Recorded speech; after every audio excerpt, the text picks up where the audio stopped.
Ahora sí. ¿Está Ya. bien? ¿Me Perfecto. escucha? Ya, perfecto. Gracias. Bueno. Me gustó mucho la conferencia del doctor Félix y la forma como fue abordado el tema de la agricultura, de la agroecología en la agricultura. A mí lo voy a hacer una presentación un poquito menos regional y más amplia, para llegar al final a esta localidad, situarla sobre una realidad.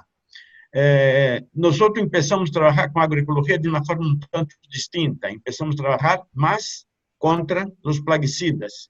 Y era una cosa muy interesante, porque aún hoy los plaguicidas continúan con la misma énfasis de 1960, 70, cuando no debería ser así. Ustedes ven en la imagen la doctora Jane Goodall, una británica, antropóloga, etnóloga, especialista en primates, y era una gran autoridad. Y ella dijo en 2000 una cosa que es muy rara: ¿cómo pudimos algún día haber creído que era una buena idea cultivar nuestra comida con venenos? Es raro eso. ¿Por qué es raro? Es raro porque en 1959,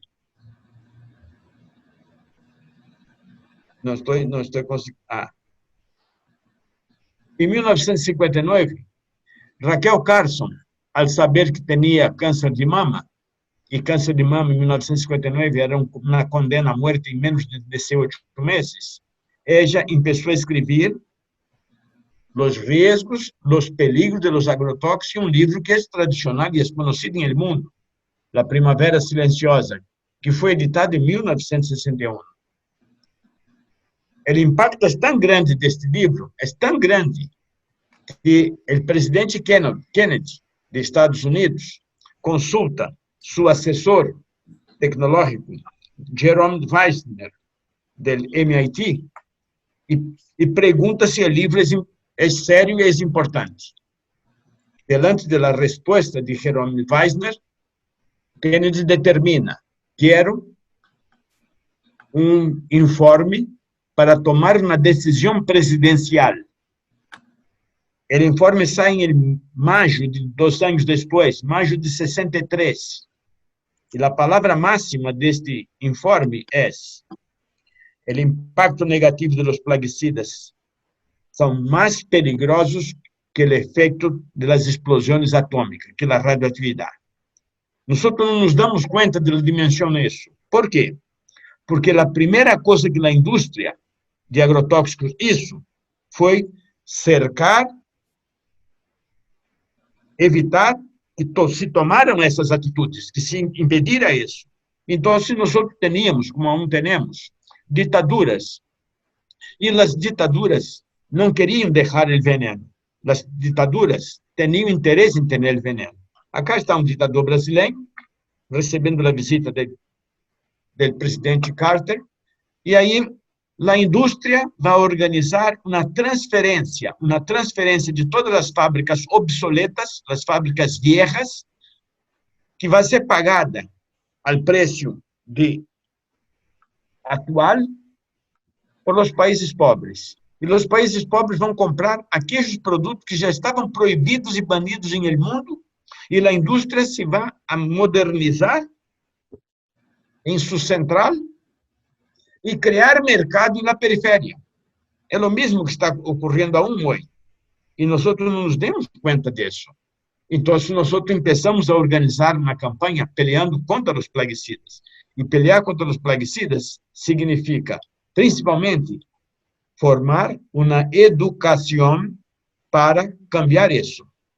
Quando vocês veem estes ninhos brasileiros acá, contentes, felizes, porque a maestra ao lado ganhou um coche, é porque estes ninhos fizeram a melhor redação sobre os benefícios de los plaguicidas em la agricultura. E se vocês veem por detrás da maestra os nomes das empresas, são todas empresas transnacionais ou nacionais de impacto. Por quê? Porque a questão não é tecnológica. Ojo, a questão é ideológica, doutrinária e dogmática. Então, nós teníamos que revertir isso, enseñando a los niños en las maternales lo que es la comida, lo que es la vida, lo que es el suelo, y no hacer alabación al veneno. Es trágico se demostrar eso, porque las personas no se dan cuenta de eso. Nosotros no podemos ver la comodidad del beneficio del plaguicida de forma individual, cuando en la forma colectiva toda la comunidad, toda la salud, todo el ambiente, toda el agua, todo el suelo, todo lo demás es perjudicial. Entonces, con eso nosotros vamos a percibir, y ahora sí, llego a México. Si usted ve una foto de arriba del lago Chapala, recientemente en el lago Chapala fueron hechas análisis del agua, fueron hechas análisis de los niños que toman esa agua, y fue encontrada una cantidad gigantesca de agrotóxicos. ¿Por qué? Porque como es un lago, la región, el lago escurre hacia el lago, y tenemos entonces en esta cuenca un problema muy serio para la agricultura, para el suelo, para la naturaleza, para la vida. Sin embargo, el lago Chapala es una región de turismo, es una región que recibe visitas. Y la pregunta es muy sencilla. ¿Será que el turista le gusta comer o tomar agua, o vivir o respirar plaguicidas? Entonces nosotros tenemos que tener una solución para la actividad de turismo, que es una de las actividades más rentables y que participan todos participan. Entonces, si buscamos eso, vamos a comprender la importancia de todos en la educación participando para cambiar la cuestión de los plaguicidas. Nosotros en Brasil tenemos una cosa muy interesante. Todos los niños en la escuela tienen una merienda. Cuando la merienda es agroecológica, ella no viaja más que 30 kilómetros. Y eso es algo magnífico para el campesino, porque él tiene el mercado, él tiene la autoestima elevada, tiene orgullo de producir para la escuela. ¿Y qué ocurre con el turismo? La gastronomía también quiere esa comida. Todos quieren esa comida. Entonces, vamos a ver aquello que empezamos a derrotar el veneno, empezamos a derrotar el plaguicida, el agrotóxicos, de forma distinta. Porque hoy en la sociedad brasileña hay una cosa muy sencilla. Con veneno es más barato. Sin veneno es muy caro. Entonces, nosotros tenemos que elegir entre cuál de ellos. No tenemos que elegir. Los alimentos tienen que tener calidad y salud para todos. Obligar al pobre a comer con venenos y hacer con que el rico se distingua porque tiene más plata para comprar de otra forma, eso no es democrático. Eso no es evolución de la vida. La vida no evoluciona así. Eso es fascismo. Entonces, nosotros no aceptamos eso. Y esa discusión es una discusión importante para nosotros. Por eso que la calidad tiene que ser para todos. Nosotros sabemos lo que es armonía, lo que es equilibrio, lo que es el manejo de materia orgánica de calidad. Por eso que una lechuga cultivada en un suelo que tiene salud, por supuesto que esa lechuga va a tener salud. Si tiene 40 de calcio, la misma lechuga cultivada en un suelo con mala materia orgánica, o con mala administración, o con venenos, o con desequilibrio sin armonía, tenemos 15. Eso es importante para nosotros. Entonces, nosotros tenemos que montar las estrategias, no como la industria quiere. La industria en el mundo, la industria química, la Abifarma, es la grande orientadora de las campañas inducidas para que no se haga daño a ella. Nosotros acá hacemos lo contrario. Nosotros hacemos una campaña educacional de los niños, de los campesinos, para hacer salud al suelo, salud a la producción. Y eso para nosotros es fundamental. Por eso ustedes cuando ven esta imagen, está en la calle. Esto no es una tienda selecta dentro de un shopping center. Es en la calle y es para todos. Y acá vemos todas las personas, si es rico, si es pobre, y el precio es el mismo, el precio es más barato. ¿Por qué? Porque es una cuestión de conciencia. Conciencia. Conciencia es una cosa extremísimamente difícil donde hay publicidad, propaganda y otras cosas. Isso acá foi criado em 1979. 79 foi criada essa. E foi e aún é a maior que há no mundo. Este na calle, este em minha cidade, acá em Porto Alegre. Muitos jovens hicieron isso. Jovens profissionais hicieron isso. Por quê? Começamos a demonstrar que o veneno era uma arma de guerra. Começamos a ser biofertilizantes como nunca nadie havia hecho no mundo. Começamos a usar vírus para combater as plagas. Começamos a ser manejo de matéria orgânica em todos os níveis, com altíssima cientificidade, sem distinção entre o que conhece e o que não conhece, educando a todos para a nova realidade. Hoje hacemos fosfita, hacemos uma técnica. Acá nasceu também nas harinas de rocas em Latinoamérica. Então, para nós, isso é uma construção de altíssimo valor. Por isso que quando hacemos o manejo de matéria orgânica, utilizamos uma expressão fantástica. Mirem isso, que lindo que é. M a la sexta potência. M elevado a la 6. M de mineral. M de matéria orgânica, as hojas essas. M de micro-organismos. M de manejo da matéria orgânica. M de magnetismo do sol que brilha. M de la mística espiritual que está dentro da natureza, manejando todos os ciclos geobioquímicos da vida. M a la sexta é fundamental. Por isso que quando falamos disso, podemos ver acá abaixo um cromatograma. É isso que fomos ensinar a los presidiários. Então, quando nós mostramos isso, observem algo que é uma das coisas mais complexas. A mim me gusta muito usar os quadros. Acá um recorte arriba à esquerda de Diego de Rivera. Acá você vê um tepetate. Nesse tepetate, nós temos uma fibra, que é uma fibra vegetal, e um tepetate pode durar 30, 40 anos, depende do clima, depende da umidade. Sin embargo, se um bebê hace pis, urina em um tepetate, em uma semana ele está podrido. Por quê? Porque houve uma contribuição de ureia e a relação de carbono passa a ser estreita. De la mesma forma como a hoja que cai do árbol tem uma relação de carbono-nitrógeno de 30:1. Quando os micróbios começam a descomponer e fermentar, passa de 20:1. E quando está de 10:1, está ideal e já está incorporando-se ao suelo e vai formar esta curva de humus. Esse é manejo, esse é falar uma linguagem sencilla para que se entenda aquilo que às vezes na classe não se entende.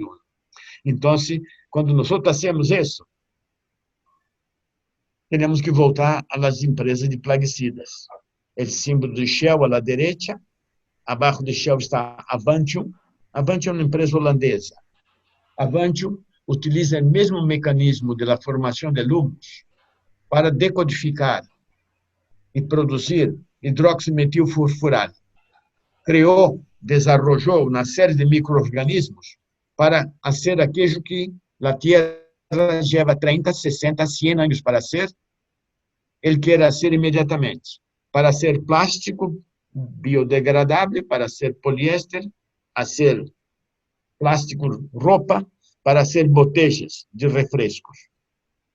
Depois que vai à basura, muele, e você lo vai descomponer? Sim, mas necessita comprar o micro-organismo de Avantium.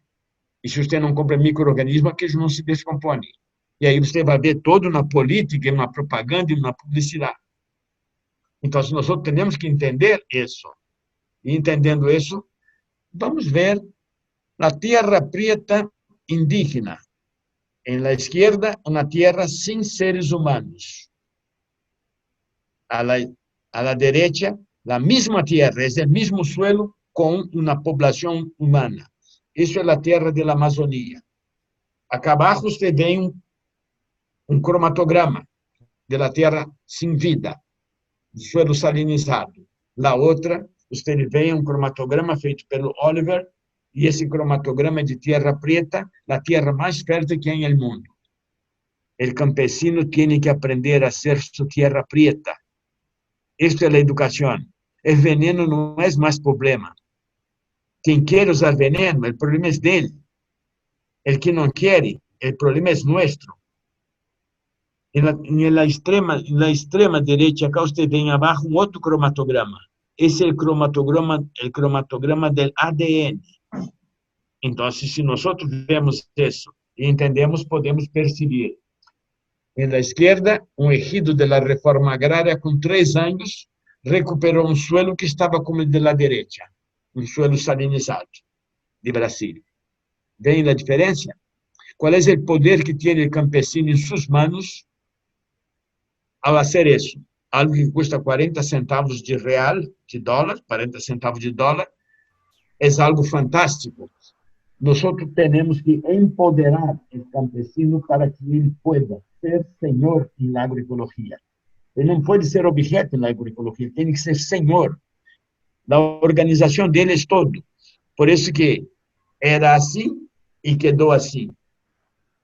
Eso es la agroecología.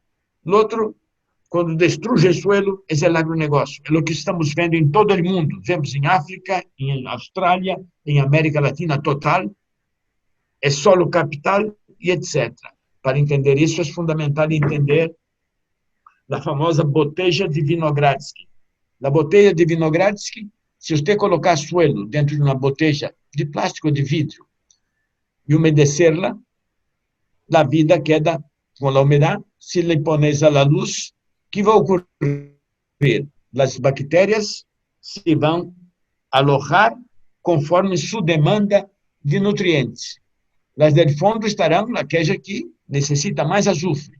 E na superfície, aquelas que são autotróficas, as que necessitam um pouco menos de oxígeno mais abaixo, e assim até o fundo.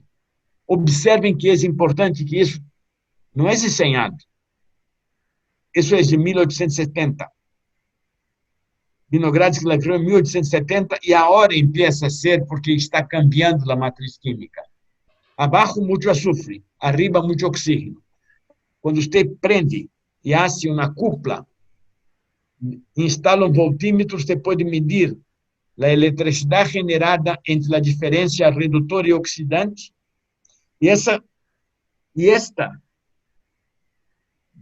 Esse potencial elétrico é o mesmo que impulsiona o coração, 6,27 volts. Então, se você sacara uma porção de cada profundidade e ser um cromatograma, você teria esse cromatograma de la direita, você pode ler a dinâmica da vida da matéria orgânica dia a dia em seu suelo para perceber como está ele dia a dia, semana a semana, mês a mês, estação a estação do ano. A baixíssimo custo. Isso é importante.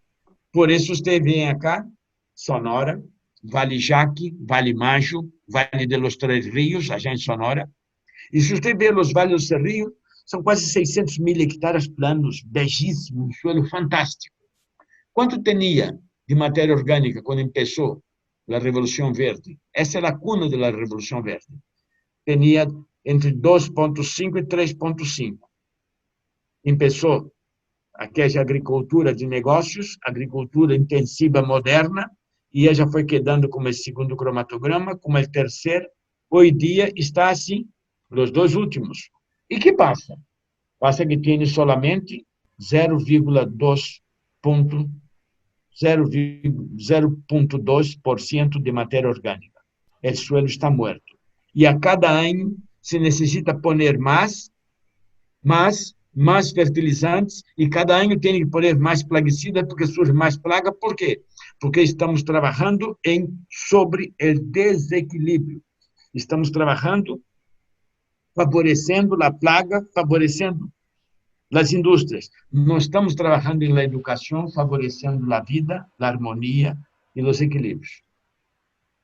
O cromatograma cortado do médio, você vem acá, na esquerda, com herbicida. Herbicida que inibe o desenvolvimento de hongos, bactérias, umificação. A matéria orgânica queda momificada. Do outro lado, você tem a vida fluyendo com todas as enzimas, com todo seu poder para o campesino. Isso provoca em el campesino orgulho. Com herbicida, sem herbicida. E acá em luz ultravioleta. Se você é estudioso de fisiologia, puede ver las proteínas y las enzimas acá en la luz ultravioleta. Eso para nosotros es fantástico. Entonces, ¿qué hacemos?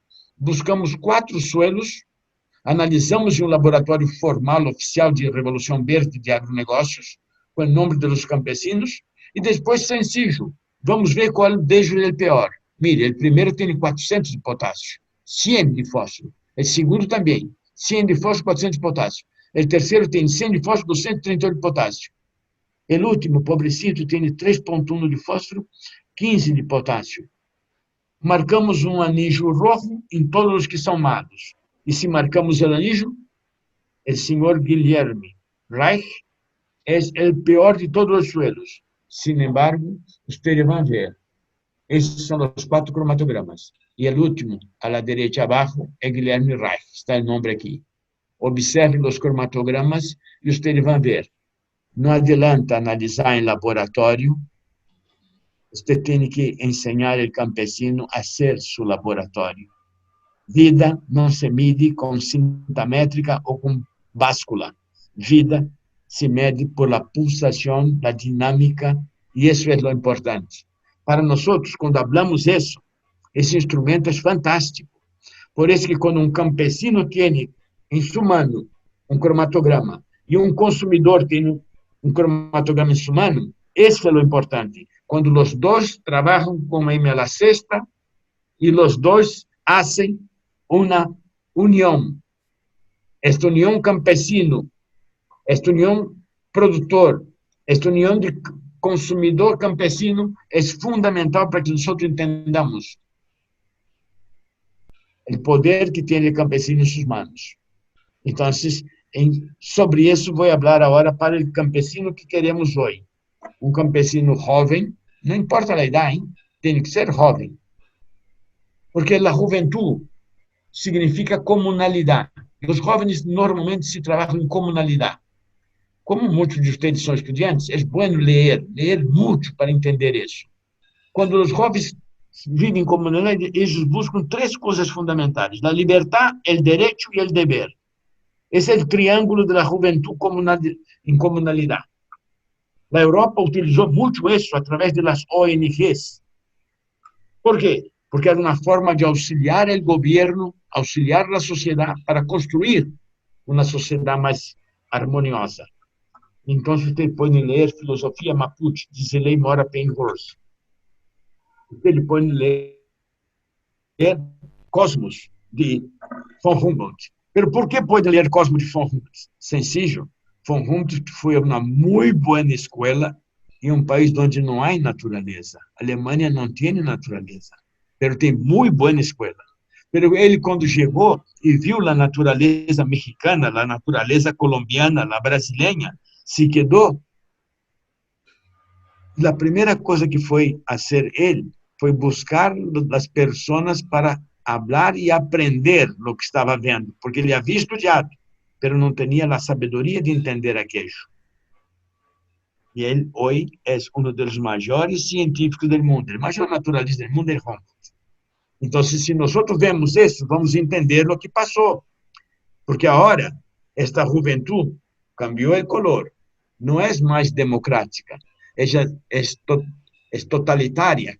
Ela não trabalha sobre a liberdade. Ela trabalha pelo laissez-faire. Aquilo, haga o que te cante, não dá pelota a nadie, não haga nada. Ela não tem direitos. Ela tem o consumismo. Se tem dinheiro no bolsillo, ela compra. Ela não tem deveres, ela tem enajenação.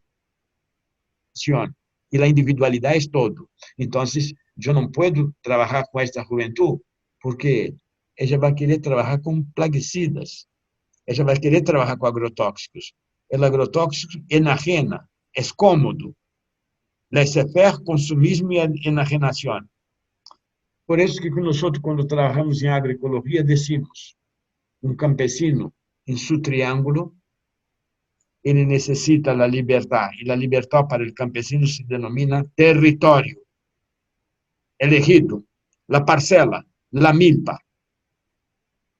Os deveres são a questão agrária ou a política agrária. E los, los derechos a la cuestión agraria. Los deberes son la agroecología como modelo de agricultura. Es sencillo el triángulo. Ese es el biopoder campesino. Y el biopoder campesino nosotros podemos contrarrestar. Pero para contrarrestar, les recomiendo leer Imperio, de Hart y Negri, y La Gran Transformación, de Karl Polanyi.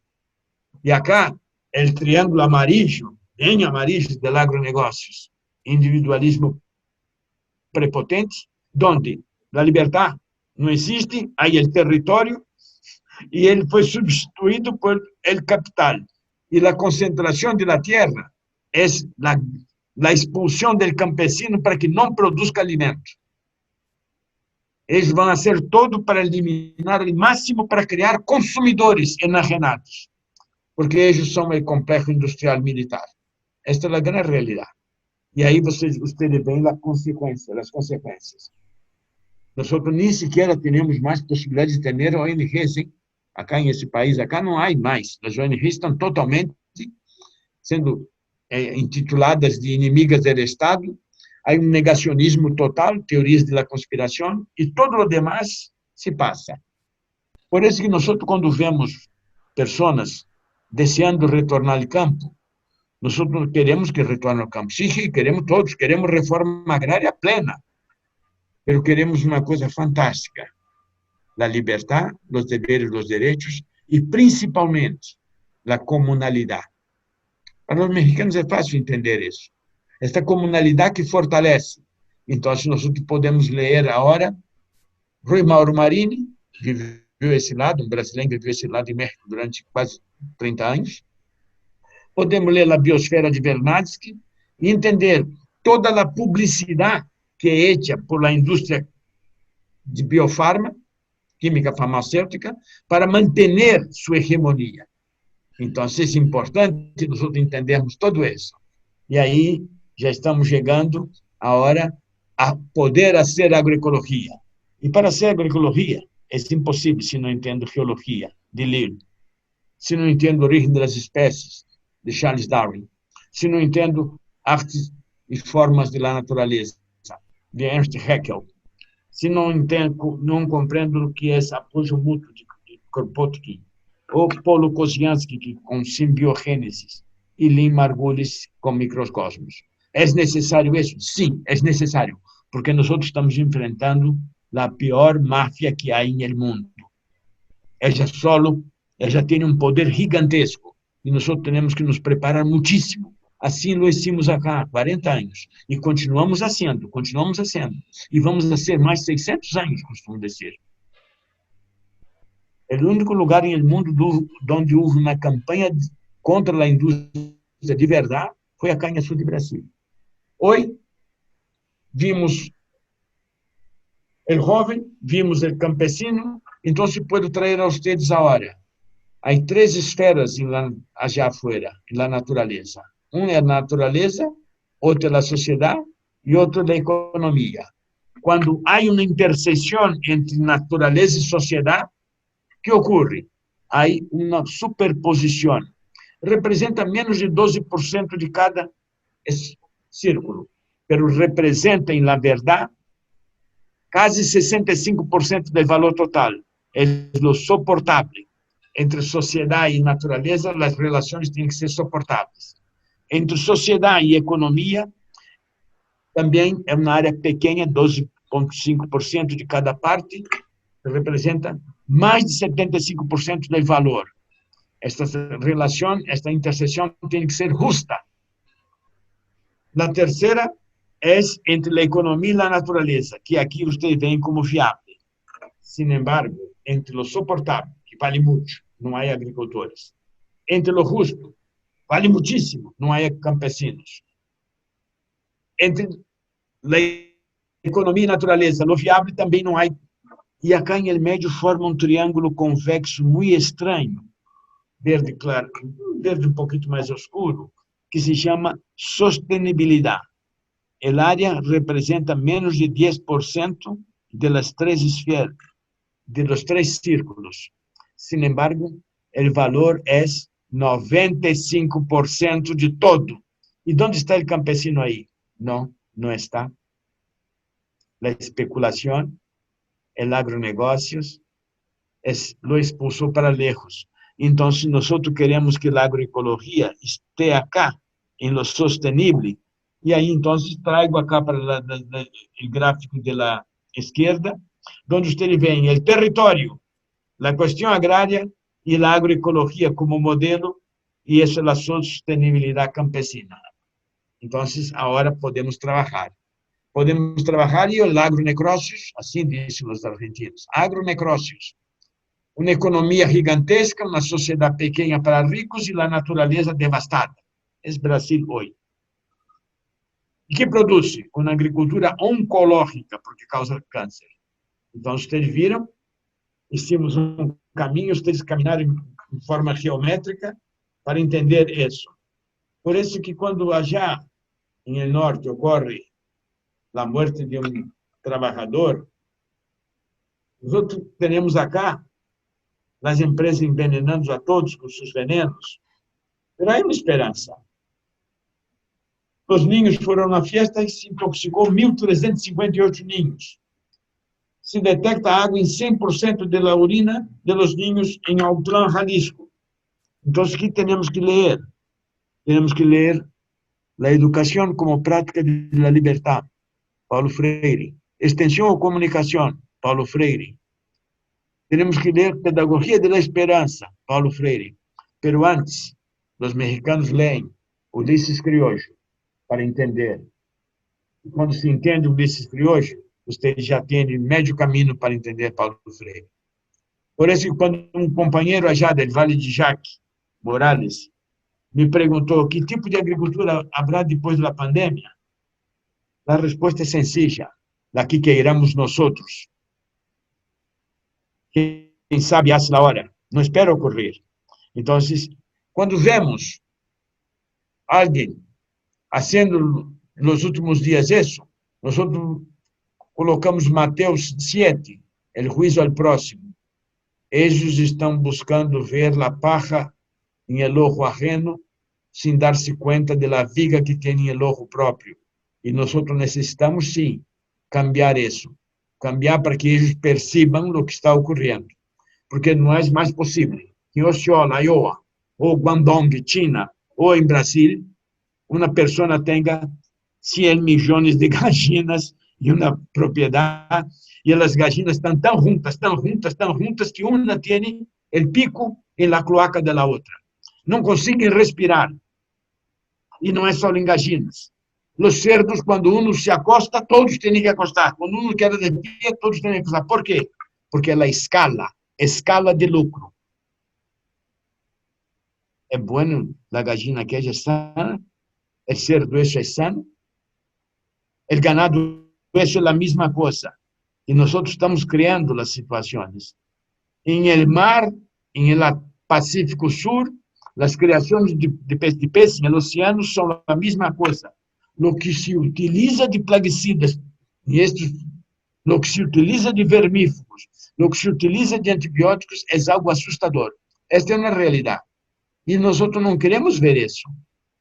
Por isso que quando vocês vão a ler o livro Big Farmers Make Big, Grandes Epidemias, grandes haciendas fazem grandes epidemias. Foi escrito em 2015 e disse: o coronavírus vendrá rapidamente. Rob Wallace é especialista em tema. Coronavírus, escrito em 2015 também, como métodos e modelo para estudar. Tudo isso já estava programado. Se sabia que ia ocorrer. Por quê? É a natureza, a resposta. O livro azul é indiano, foi publicado agora, há 2 meses, coronavírus de COVID. Então, vocês têm isso. Pero o site acá abaixo é o melhor de todos, melhor que todos os 3. Yuri Diegin é um russo que faz um artículo com 101 páginas para explicar o que ocorreu, o que está ocorrendo. E aí você vai quedar com medo. Os 4 cavaleiros do Apocalipse. O primeiro, o branco, é da conquista, e a conquista provoca epidemias e pandemias. E as epidemias ocorriam As pandemias ocorriam a cada 300 anos, 200 anos. A última que teníamos força era de 100 anos atrás, da espanhola. Hoje, o que ocorre? Hoje, elas estão a cada 3, 4, 5 anos tem uma pandemia, e essa agora foi terrível, está sendo terrível. Esse é o modelo da biofarma. Eles ganham dinheiro com isso. Então, vamos contar uma historieta rápida para vocês. Aún tenho tempo? Sim, tenho tempo. Em 1904, em la isla de Reims, em Alemanha, em pleno oceano, foi instalado um instituto de investigação para trabalhar com vírus. Este instituto é muito famoso, esta isla é muito famosa, quedava na Alemanha Oriental, depois da Segunda Guerra Mundial, e esta isla tinha a finalidade de produzir, además de investigação, armas químicas, armas biológicas. Era conhecida como la Isla de los Virus. El señor a la izquierda abajo, de anteojos, es Heinrich Himmler, jefe de la SS, engenheiro agrônomo. El segundo, chiquito aqui, também em uniforme, era ministro de Agricultura e Alimentos, Richard Waltz-Darré, engenheiro agrônomo. Erich Traub, médico veterinário. Kurt Blom, médico veterinário. Ustedes veem que é profissionais do campo da agricultura. Traub e Blom foram levados para Fort Detrick, em Estados Unidos, e aí vocês vão ver onde vai ser o centro de investigações mais poderoso do mundo em las questões de armas químicas e biológicas. Abaixo vocês veem Dr. Fauci, Dr. Francis Collins e Bill Gates. Então, se acá é importante perceber uma coisa: comemos maíz em América, em África se come sorgo, se come mijo. Em 1968, 1971, uma enfermidade atacou todas as variedades de maíz em el mundo. Todas as variedades de maíz sofreram o mesmo ataque, leptosporiose da hoja e uma pandemia vegetal. Pandemia vegetal se denomina epifitia, ou epifitia. Esta epifitia destruiu toda a produção em 68, 69, 70. O que ocorreu era a guerra de Vietnã. E 500 mil jovens foram enviados a Vietnã porque não havia produção e ia cair a economia, então eles foram para a guerra. O que está aqui à direita não foi. Tinha formação militar dos colégios especializados nos Estados Unidos. Se negou 5 vezes em ir. Esse é o atual presidente dos Estados Unidos, Trump. Então, vocês veem que as coisas são bem sérias. Nunca supimos falar da enfermidade do maíz e da epifitia. Em los anos 70 para 80, o mal da vaca louca. Por quê? Porque se começou a alimentar as vacas com scrap, com ovelhas enfermas, que eram tostadas, hechas harina de carne, e as vacas que eram herbívoras foram transformadas em carnívoras e conhecemos mal da vaca louca. Sin embargo, é uma enfermidade muito, muito lenta, demora 5 a 7 anos, e mientras se utilizavam as glândulas para hacer hormonas, niños que não cresciam receberam estas injeções de hormonas para crescer e morreram com a enfermidade que passou da oveja para a vaca, da vaca para o humano, com o nome de Creutzfeldt-Jakob. Os jovens já não sabem mais disso. Já não se habla mais disso. Então, vocês têm que entender a doutora Mykovits. A doutora Mykovits é uma científica americana, trabalhava em 1980 com seu doutorado com o SIDA, HIV, e, como era uma área muito, muito estratégica, ela teve problemas muito sérios nos Estados Unidos, estuvo hasta detenida, estuvo presa. Ela resolveu escrever Peste. E, há 2 anos, 2016, 4 anos. Depois foi tão exitoso que escreveu peste de la corrupción, la plaga de la corrupción. Esta é a realidade que nós estamos vivenciando hoje e não sabemos. São 23 laboratórios de armas químicas que trabalham em consonância com o Pentágono, recebendo ajuda técnica para produzir quê? Para produzir armas. São extremamente perigosos. Em China, há grande laboratório em Wuhan. Estamos muito felizes com o laboratório. Se vocês veem esse círculo chiquito, rojo, à esquerda, esse é pelo que foi seccionado e colocado aí. E foi aumentado muito, muito, muito. Este pelo foi cortado a 1000 partes e uma parte está bem no centro, bem chiquito e negro. Quase não se consegue ver.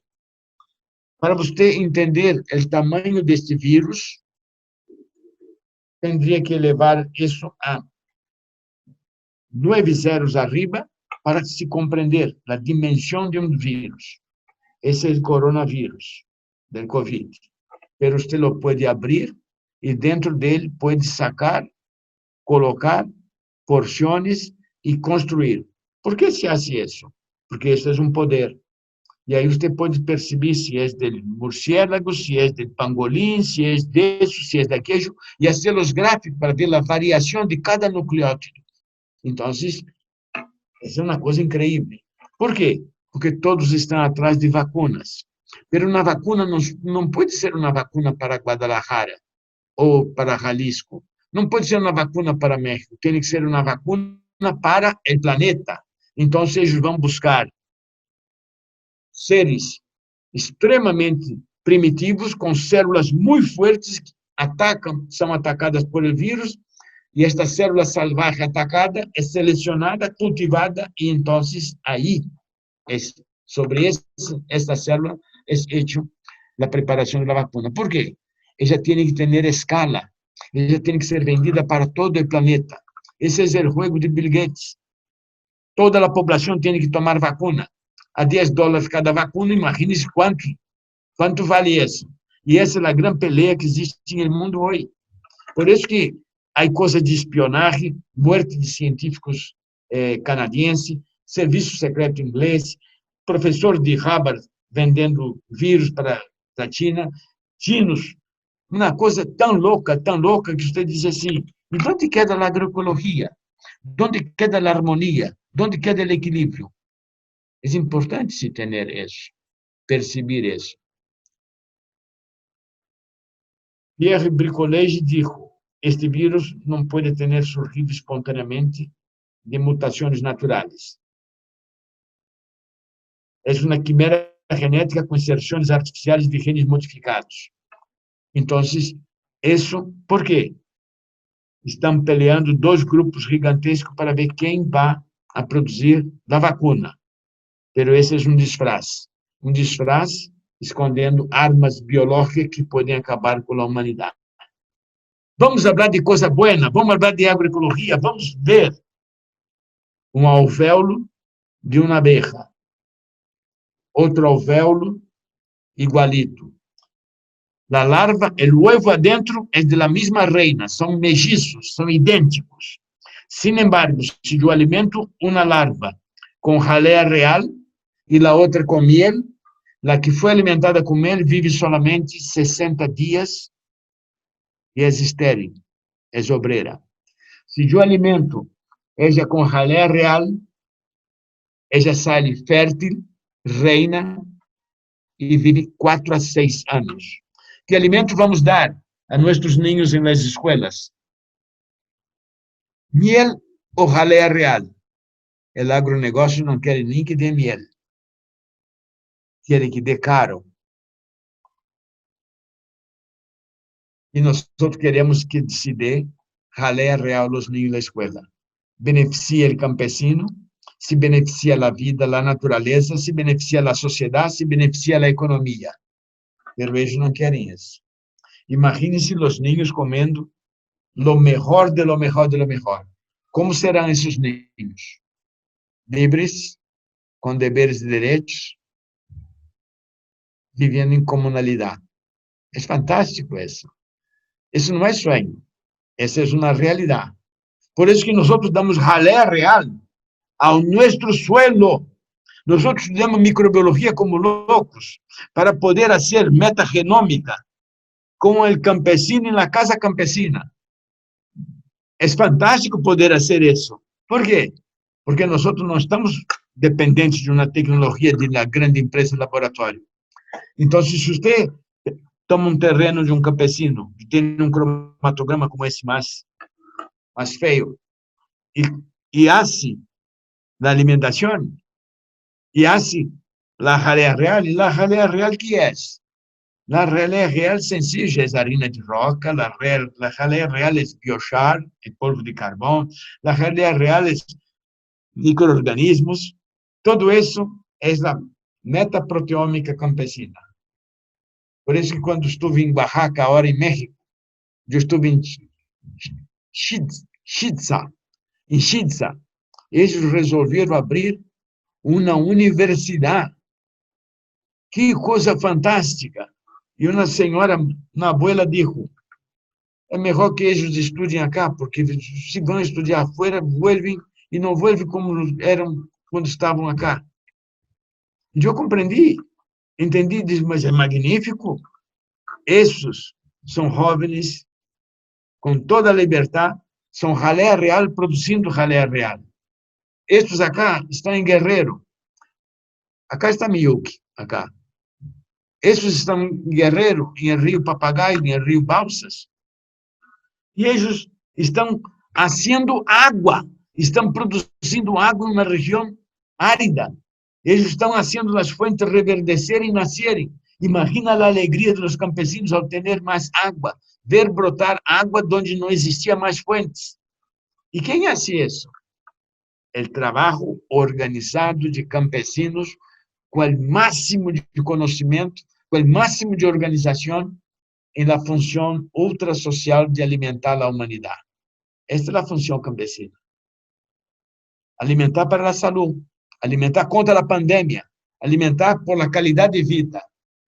Por isso que eles começam a fazer ensaios de biotestes para saber se o ambiente está contaminado. Com pequenas drosófilas, são muito sensíveis. Com dáfnia, com o crustáceo esse chiquito que vive na água, com ovos de rana, com ovos de lombrices, com pequenos pececitos de los arroios. Você não pode fazer isso na escola primária, na terceira, quarta série com os maestros. Você não necessita dizer o que estou dizendo acá, de armas, de vírus, de coisas feias. Você lo pode fazer, e eles podem fazer junto ao campesino, e a propriedade campesina decidir se você cria as lombrices, porque o campesino vai estar aprendendo isso de seus filhos em sua casa, dentro de seu território, com sua liberdade, com sua autonomia, e isso é fantástico. Por suposto que pode saber se uma água tem resíduo de herbicida, se lo pongo em contato com uma semilla. É óbvio que se coloca uma semilla de aguacate, teria que ser muito veneno. Mas se pongo um frijol, se pongo um tabaco, se pongo uma camomila ou manzanilha, se pongo uma alga, é microscópica, então se vou ter a possibilidade, com pequenos tubos, de fazer o cultivo. E se não tenho tubos, posso fazer iogurte. Isso acá é água ensajando com semilla de camomila. Os verdecitos significa que nasceram. Então, ensinar isso é fácil, mas isso é ciência avançadíssima. Isso acá é a Alemanha. Isso é o Max Planck Institute. Trabalhos de inibição de crescimento de água por herbicidas. Se nós decimos isso, todos vão dizer, não, não se pode fazer isso. Sim, se pode fazer com ninhos. Se pode medir todo isso com uma precisão fantástica.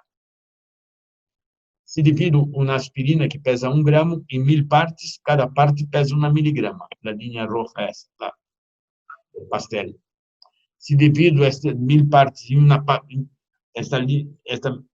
em 1000 partes, vou ter 1 micrograma. E assim vou tendo hasta que tenha uma sensibilidade maior que de los grandes laboratórios.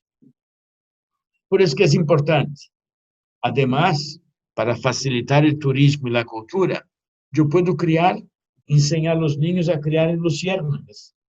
A luciérnaga é para os insetos o que a águila é para nós outros.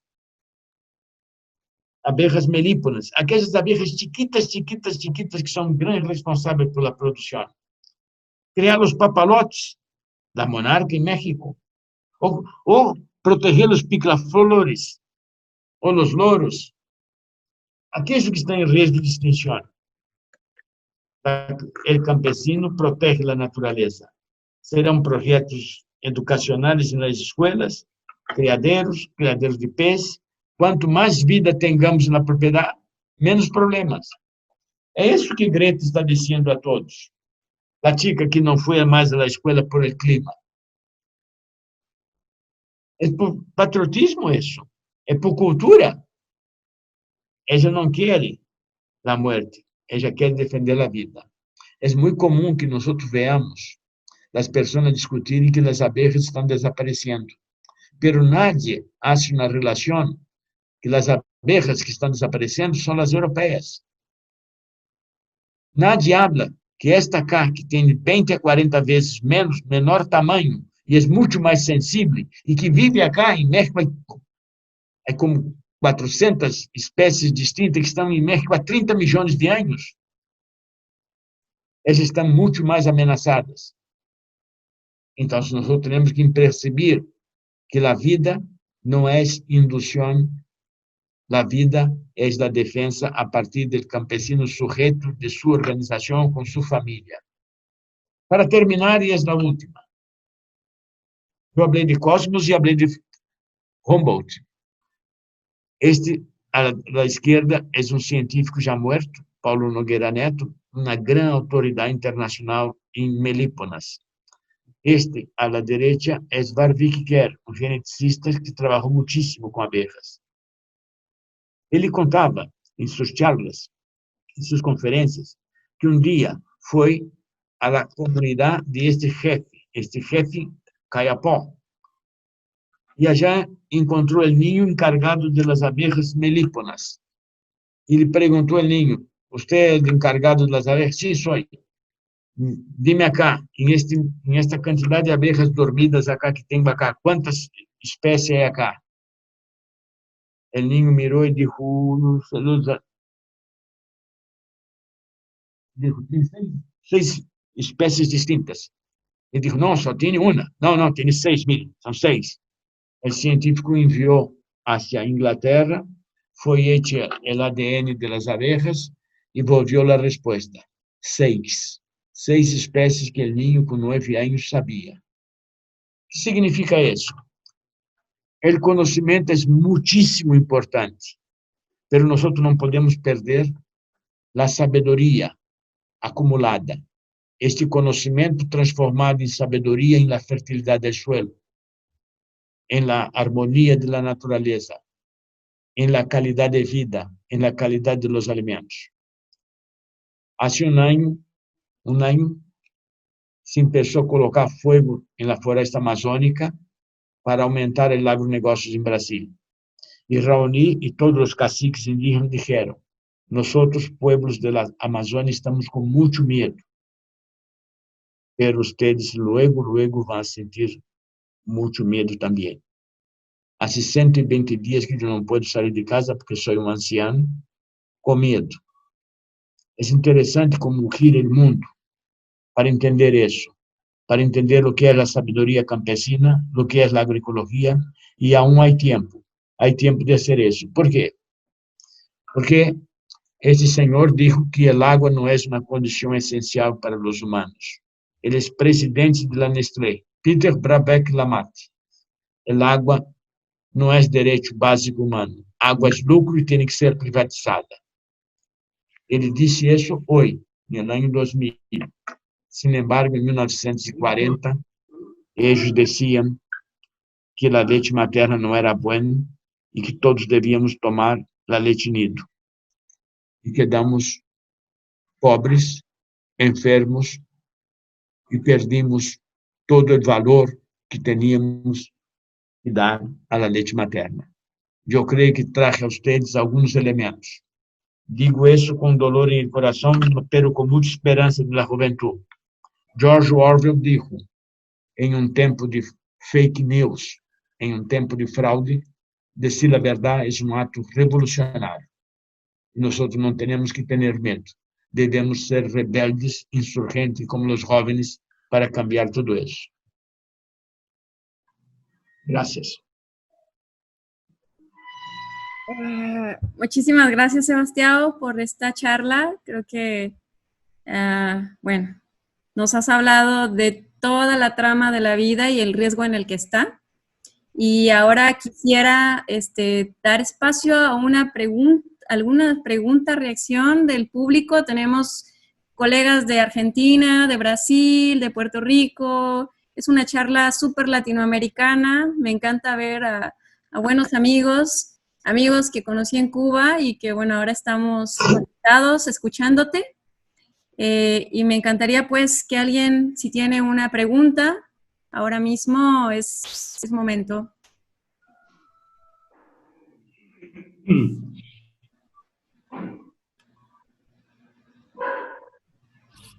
Yo por ahí te la mandé por el chat. Dale, pero... ¿quieres decirla mejor? Sí, claro, gracias. Sebastián, un gran gusto escucharte. Es un escenario el que nos presentas revelador, riesgoso, terrorífico. De pronto se mezclan muchos sentimientos allí, dándonos cuenta de que estamos luchando contra fuerzas pues muy grandes, ¿no? Pero quisiera preguntarte, ¿cuáles serían los escenarios, los caminos, para lograr una autosuficiencia y soberanía alimentaria en medio de un escenario de descomposición social y de acaparamiento de tierras? En este momento, quizás uno de los grandes, de los 3 impedimentos que hemos visto nosotros que estamos tratando de apoyar a personas interesadas en cultivar alimentos, uno son las semillas, el segundo es la tierra fértil y el tercero es el conocimiento que de pronto ha quedado en las instituciones universitarias y no se ha diseminado. Gracias por tu pregunta. Gracias. Muy buena pregunta. Hay una desesperación muy grande, una desesperación que está trayendo problemas muy serios. En toda América Latina, África, hay una corrida contra el tiempo, para alcanzar el máximo de ocupación de las tierras mecanizables. Sea Colombia, sea todos os países latino-americanos. Brasil, então, é a coisa mais incrível, porque estão devastando terras públicas, terras indígenas, terras protegidas desde Felipe II em Espanha. E o que estão fazendo? Para ocupar isso e criar o hecho consumado irreversível. Essa é a grande realidade. La expulsión campesina es algo avassalador. Ellos no quieren que exista concurrencia produciendo calidad. ¿Por qué? Ellos saben la mala calidad que son sus productos. Si usted ve la diferencia de calidad entre un producto campesino agroecológico y el producto del agronegocios, es increíble la diferencia. Como há cambio, há uma crise onde poderoso empieza a se derrumbar e outro poderoso empieza a seguir a mesma trilha e o mesmo caminho. O que ocorre? Eles buscam organizar as coisas de uma forma fantástica para que não quede possibilidade de cambiar a direção do interesse da biofarma del complejo agroindustrial alimentar financiero. Esta é a máfia que está aí. Então, você vai ver, eu falava com gente de México ayer, queriam falar sobre a UPOV. UPOV é a Federação Internacional de Criadores de Vegetais. Pero a criação da UPOV é de 1860. Ela vai se transformar em UPOV em 1960, 100 anos depois. Hoje, não querem que campesinos tenham suas semillas. Os centros internacionais têm depósitos onde campesinos não têm acesso.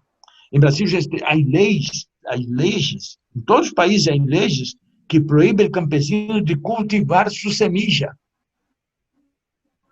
Por quê? Porque eles têm medo. Eles têm medo porque eles sabem que não tem mercado com escala. É uma semilla que nasce em Austrália, nasce em Índia, nasce em Europa, nasce em África, nasce em América Latina, porque eles necessitam que seja barato e tenha escala.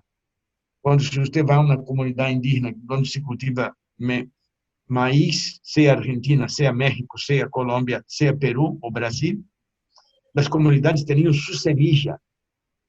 E cada uma teria 5, 6 ou 30 variedades de semilla. Por quê?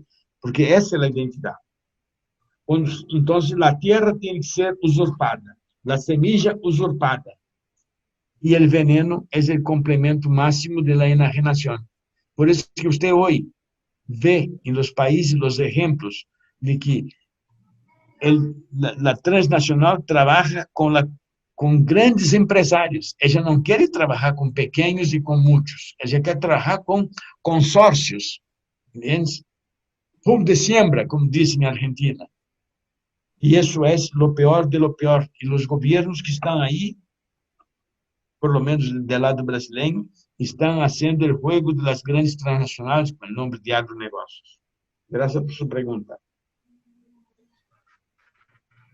Muchísimas gracias, Sebastián. Gracias. ¿Alguna otra duda, pregunta?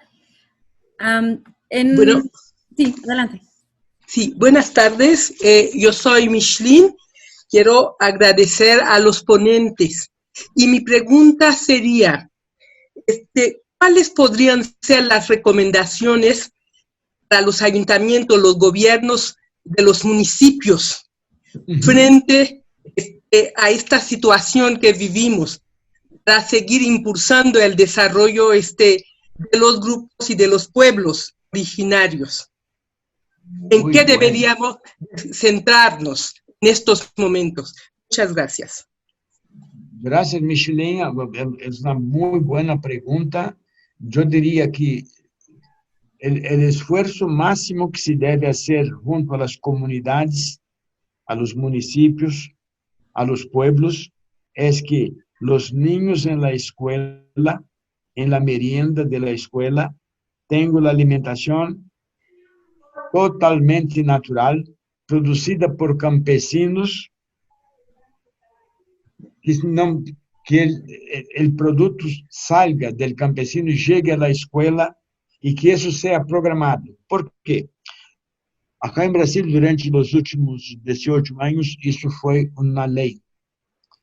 Y nosotros vimos que los campesinos quedaban contentos porque ellos tenían la garantización de mercadeo, ellos tenían la calidad y ellos se sentían con autoestima elevada, se sentían orgullosos de la producción que hacían.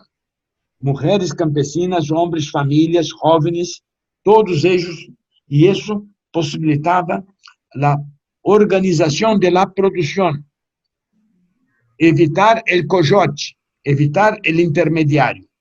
Entonces, con el mecanismo de producir, impedir que el niño tome refrescos sintéticos ou coma essas comidas sintéticas hechas à base de soja e à base de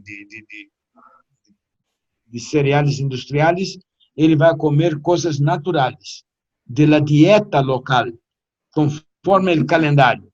Isso permite uma verdadeira revolução. Então, com esses comedeiros, em la municipalidade há el hospital, às vezes há presídio, há obra social, e isso vai a fortalecer, porque o que temos nós com o agronegócio? Temos a ocupação da terra, que não é nem sequer rentada. Eles ocupam, quem põe o preço? Não se põe o preço. É preço especulativo embasado em Chicago. A Bolsa de Chicago põe o preço, e se você vem a Brasil hoje, toda a produção brasileira está comercializada até 2028. Toda. Em quase toda a América Latina é assim. Então, isso impede qualquer pessoa de ter uma programação. Tem que plantar só o queijo. E eles manipulam como querem. Quando não é o clima, é o problema do preço. E aí você está sempre dependente deles. Nosotros tenemos que empezar a discutir eso también. Pero la gran idea es, cuando el suelo es sano, la semilla es campesina, el alimento que crece es sano, el niño que come es sano, y la comunidad se fortalece lentamente para retomar a su autonomía. Suelo sano, planta sana, alimento sano, persona sana. Esta es la ecuación fácil que nosotros tenemos que desarrollar. Y eso se desarrolla en cualquier lugar sin necesidad, a no ser organización y rebeldía. Muy bien. Lucas, de Argentina, levantó la manita. Adelante, Lucas. Breve.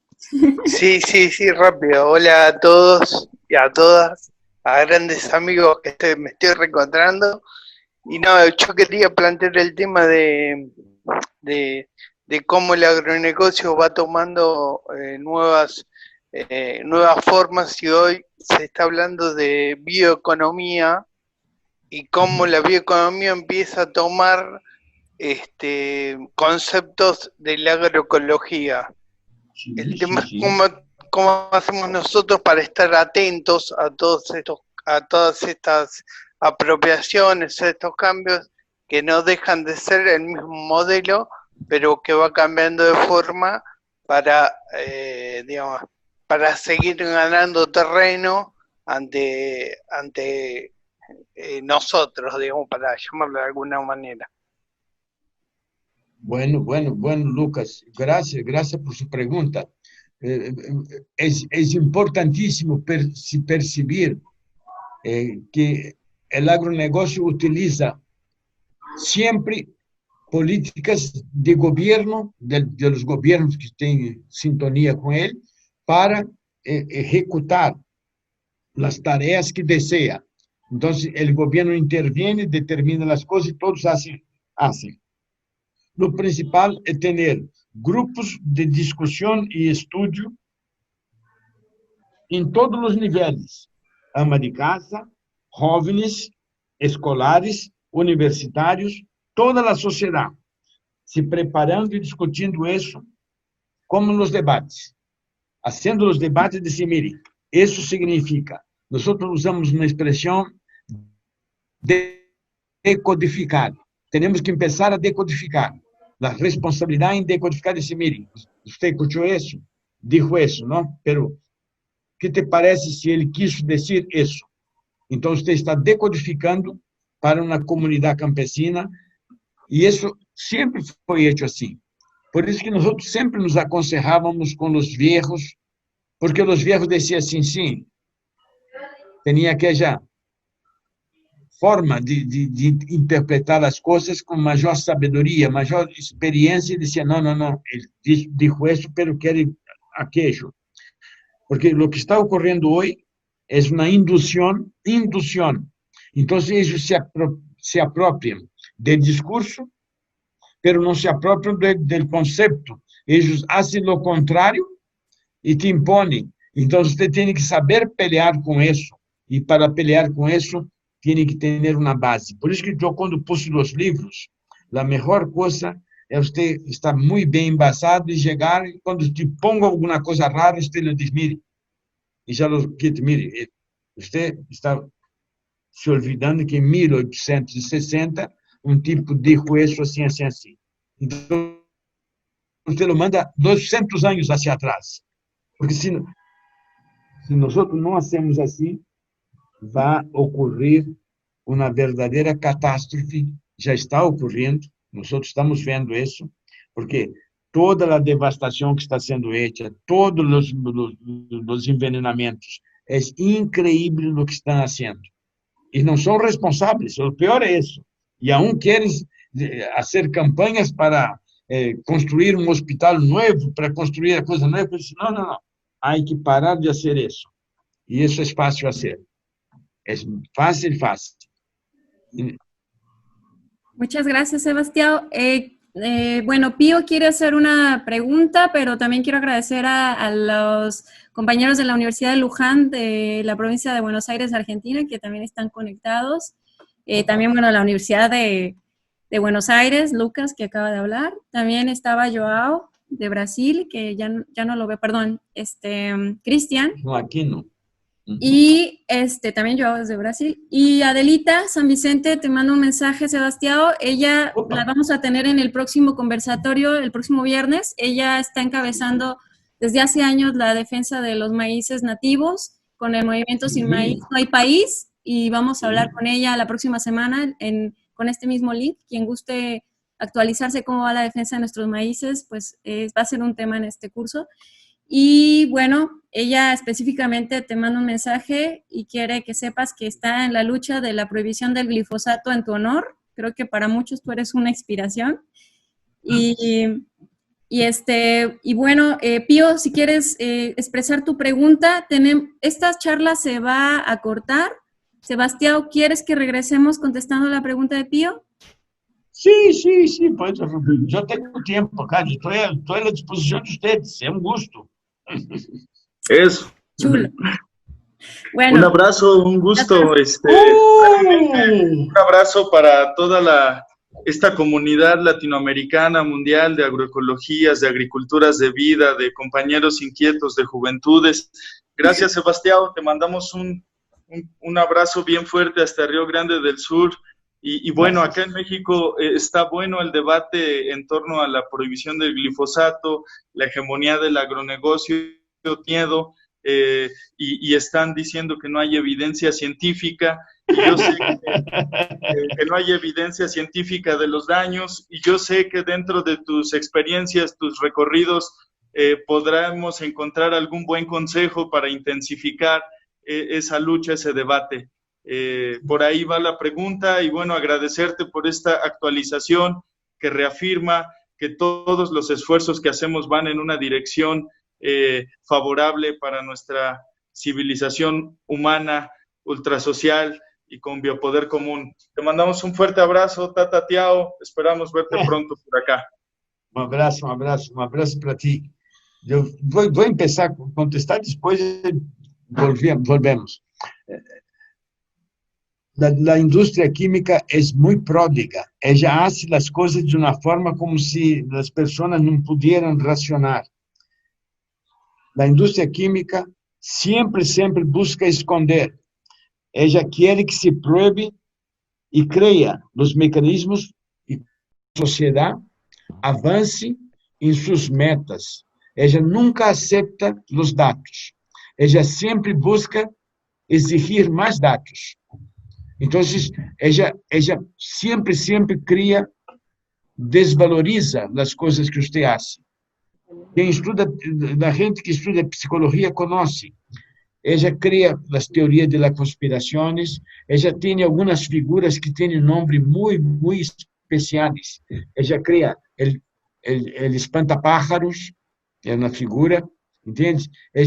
Se você está levando um tema sobre glifosato carcinogênico, ela diz, não, pero não é soluble em água, e te desvia a atenção. Então, eles fazem isso com uma habilidade fantástica, porque tem especialistas em construir isso. Há uma figura muito conhecida chamada arenque rojo. El arenque rojo, red herring. El arenque rojo é uma coisa rara que todos vão quedar mirando, porque nunca viram aquello, e se vão olvidar de la razão. Por isso que a melhor forma é trabalhar em conjunto, toda a gente da sociedade, organizando para enfrentar eles. A eles não lhes gusta que use linguagem igual deles. Em glifosato, você tem que saber todito sobre glifosato. Eu tenho acá, eu tenho livro que foi feito por Monsanto. Este livro foi feito em 1985. Este livro feito por Monsanto é livro que tem 90 científicos de todo o mundo, a maioria são ingleses e nórdicos, alemães. Este livro disse todos os problemas que tem o glifosato, porque o glifosato é uma molécula muito estranha.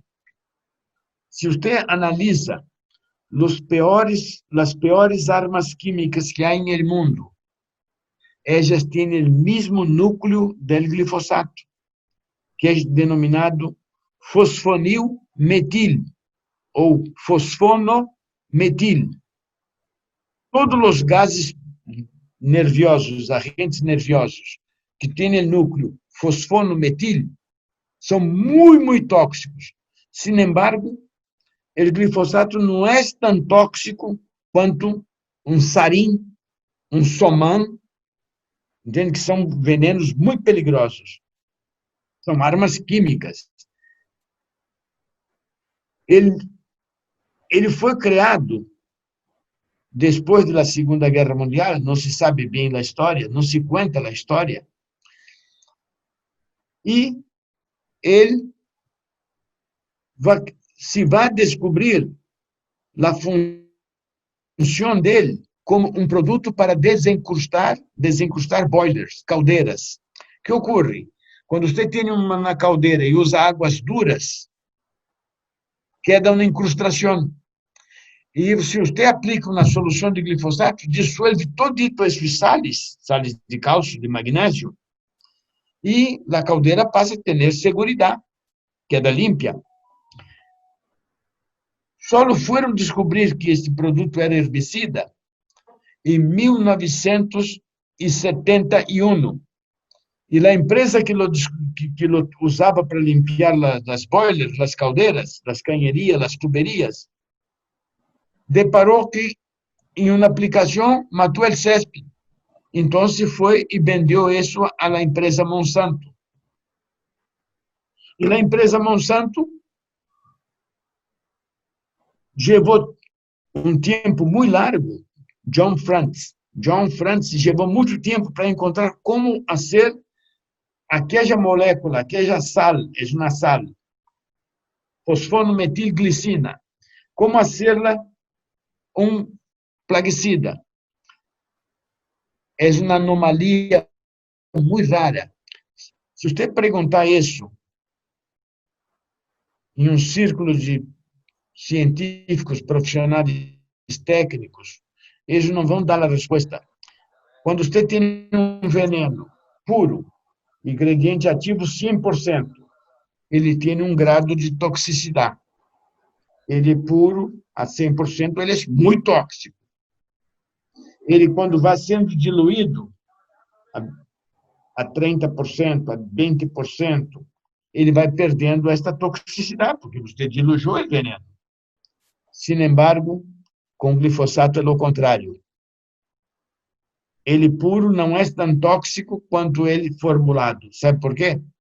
O solvente que lo dissolve, o único solvente que foi criado era graxa animal. Graxa animal, você lo conhece com o nome de sebo, com S.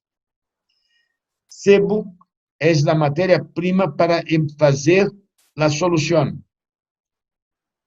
Então, se você em México tem um animalito muito lindo nas montanhas, que se chama venado de la cola blanca.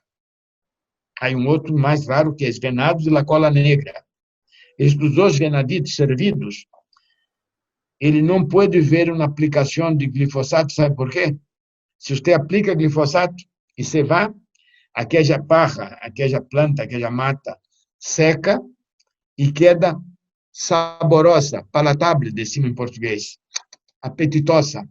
E ele vai agir comer e o que vai ocorrer? Vai se intoxicar, vai morrer. E em Estados Unidos, quando foi registrado o uso do herbicida, era proibido aplicar onde houvera montes com cola branca e cola negra. Isso está em livro. Então, você tem que dizer, não, momento, em 1974, vocês disseram isso assim. E eles ficaram enojados. Porque está caro o livro está caro. O livro foi vocês que pagaram o livro. Então, glifosato é muito perigoso, porque como ele tem um nitrógeno secundário, ele tem uma amina secundária. Ao ter uma amina secundária, ele forma nitrosaminas. As nitrosaminas são as substâncias mais tóxicas que existem para câncer. E hoje, em Argentina, em Brasília, em México, em Estados Unidos, em Austrália, no que se está usando desse é tão grande, que nós temos mais de 200 enfermedades comprovadamente por el uso de glifosato. A enfermidade celíaca. Você vê, são tão criminais, que em Estados Unidos, em Brasil, em Argentina, há uma prática agora denominada dissecação. Dissecação é aplicar a programação da cosecha. Você vê que seu frijol, seu garbanzo, suas arvejas, vai tardar 15 dias para secar e poder cosechar. Eles recomendam dissecar com faena, com glifosato. Você lo desseca e diz, não, você lo vai cosechar 48 horas depois. E os níveis de herbicida quedam allá arriba. Entende? E é proibido, isso é tóxico. Não há cebada produzida em el mundo hoje que não seja dissecada com Roundup. Não há frijol em Brasil, frijol, que seja dessecado. Então, isso é um genocídio. Mas o governo diz, não podemos fazer nada. E nós necessitamos saber fazer isso. Entende? Porque você está gastando um dinheiro, fazendo uma coisa artificial, envenenando, destruindo. Uma molécula de glifosato queda em el suelo de 6 a 8 anos. Em México, eu estive em México, na região sul de México, allí, em Pustunich. Allí, eu não sei se é Quintana Roo, porque allí é Quintana Roo, allí já é Yucatán, mas eu creio que é Quintana Roo por allí. Ele tinha naranjo. Ele aplicava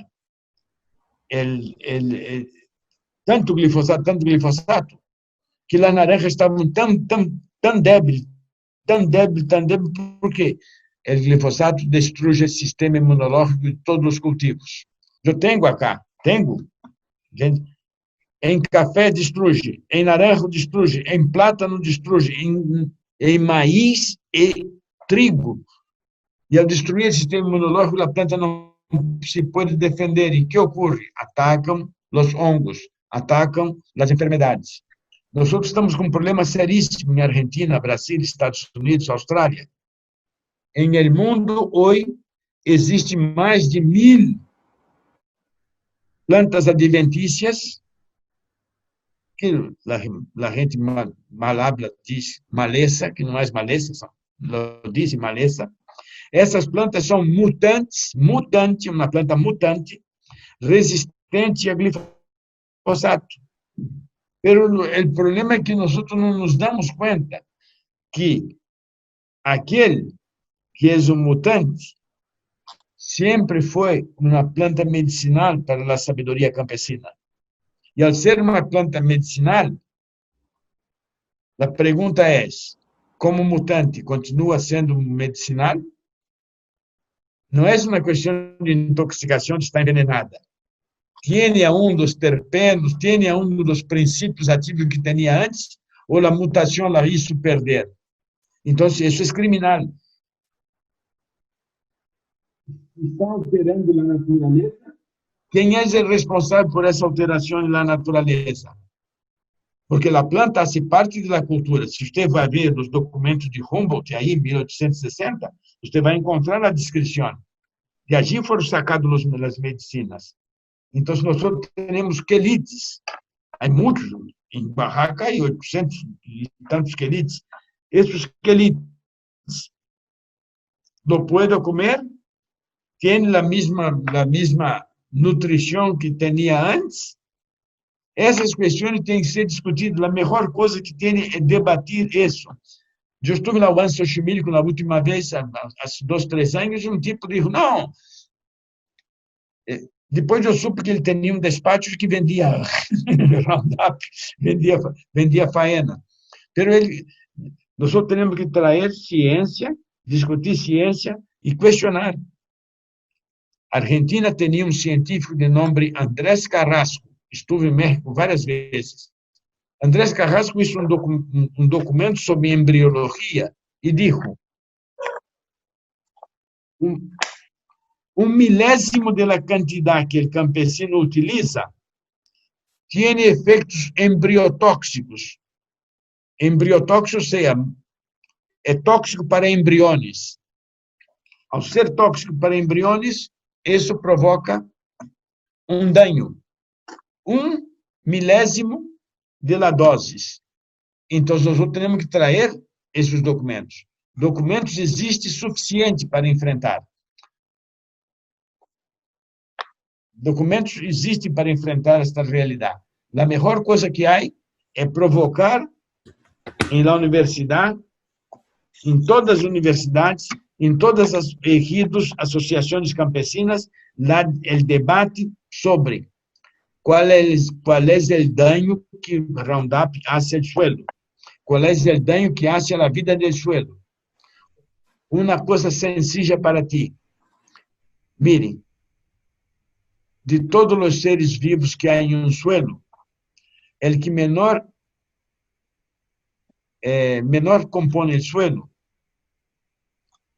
é um ser muito estranho, porque é o único que hace fotossíntese. As algas que vivem no suelo hacen fotossíntese. Ao fazer fotossíntese, são as primeiras que são mortas por el faena Roundup. Ele destrói a fotossíntese. Então, nós eliminamos as algas no suelo. O que ocorre? Se você falar com um campesino, em qualquer região do México, vai dizer, mire, venga cá, você quando começou a utilizar faena, qual foi a coisa que você primeiro observou em sua parcela? Ele vai dizer, a primeira coisa que desapareceu foram aquelas adventícias, aquelas malezas que eram mais evolucionadas. Depois de 5 anos, 6 anos, quedaram solamente as plantas denominadas plantas rudas. Entende? Plantas rudas são plantas resistentes, são as gramíneas e as ciperáceas. Donde quedam gramíneas e ciperáceas, desaparece a apertura do suelo. El faena hace el suelo ir hacia atrás, hacia el suelo retroceder, involucionar em português, evoluir ao contrário.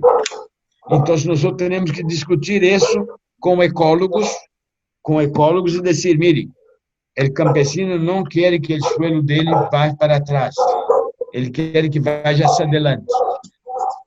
Se você aplica faena em um campo, o único que queda em ele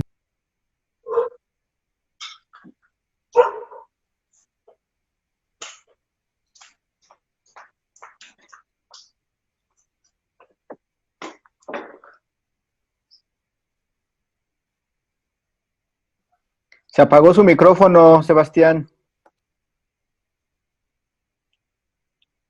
não fui eu que apaguei acá, não. ¿Me escucha?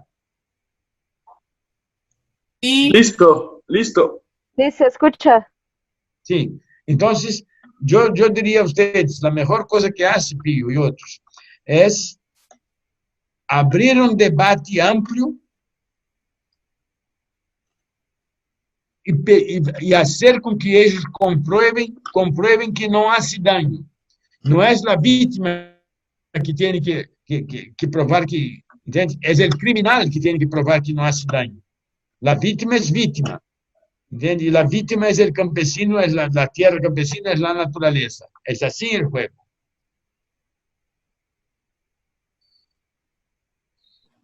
Bueno, Muchas gracias. sí, Gracias a usted. muchas gracias. No sé si no hay más preguntas, pues yo quiero agradecerte mucho, Tata Tiao, por compartirnos, por tu disponibilidad, por todo lo que nos has dado acá en el sur de Jalisco y por toda Latinoamérica. Tenemos compañeros de México de varios estados conectados, de Quintana Roo, de Ciudad de México, un montón de lados. Y pues gracias a ti, a tu energía, a tu saber y a tu compartir, que nos has convocado para reanimarnos en esta lucha de Coahuila también, en esta lucha por la vida, por la defensa de un futuro común y pues de nuestras generaciones que aún no nacen y que les estamos destruyendo el futuro, la posibilidad de existir con calidad de vida, ¿no? Entonces, muchísimas gracias, Tata Tiao, mucha fuerza en estos tiempos de confinamiento voluntario a la fuerza, que todo esté bien y pues gracias a todos los que se conectaron desde los distintos puntos de América Latina, el Caribe. Reiterar que somos una familia, la familia latinoamericana, que estamos en una lucha común y que no estamos solos, ¿no? Que tenemos muchos aliados inteligentes como Tiao y que pues ahora en México tenemos una lucha doble que es política también y pues vemos qué pasa, pero por lo pronto estamos de pie, ¿no? Les mando un fuerte abrazo. Muchísimas gracias. La charla queda grabada en el link que les puse por ahí en el canal de YouTube. Así que pues no me queda más que agradecerte a ti, a Georges, que también estuvo por acá. No sé si sigue por acá, pero... Sí, estoy por aquí. Mucho gusto, gracias a ustedes. Muchísimas Gracias a ustedes. Gracias, Sebastián. Gracias a ustedes. Gracias, Yavich. Yo escuché que Yavich está ahí también. Gracias. Dale, Teo, gracias. Gracias. Gracias, Tata. Hasta pronto. Hasta pronto, Saraí. Hasta pronto. Gracias, Santiago. Gracias, Vigo. De Gracias. Chiapas, México. ¡Opa! ¡Ahí! Gracias, Raúl. Un abrazo. Gracias, Tiao, desde Guadalajara. Gracias. ¡Ay, Yuki! No, gracias. Fuerte abrazo. Obrigado. Chao, chao. Saludos de Quintana Roo. Gracias, igualmente. Gracias, Teo, de Oaxaca. También tuvimos Gracias. ¡Viva Oaxaca! ¡Arriba! Genial. Pues despídense, pues. Gracias, chao. Y, aunque no Buenas lo noches crean, para todos, mucho gusto. Tiao tiene una Gracias. memoria impresionante. Si alguna vez los vio y le dijeron su nombre, les va a decir por su nombre. No sé cómo lo hace. Gracias. Gracias, de Guadalajara. gracias. Gracias desde Acambay, Estado de México.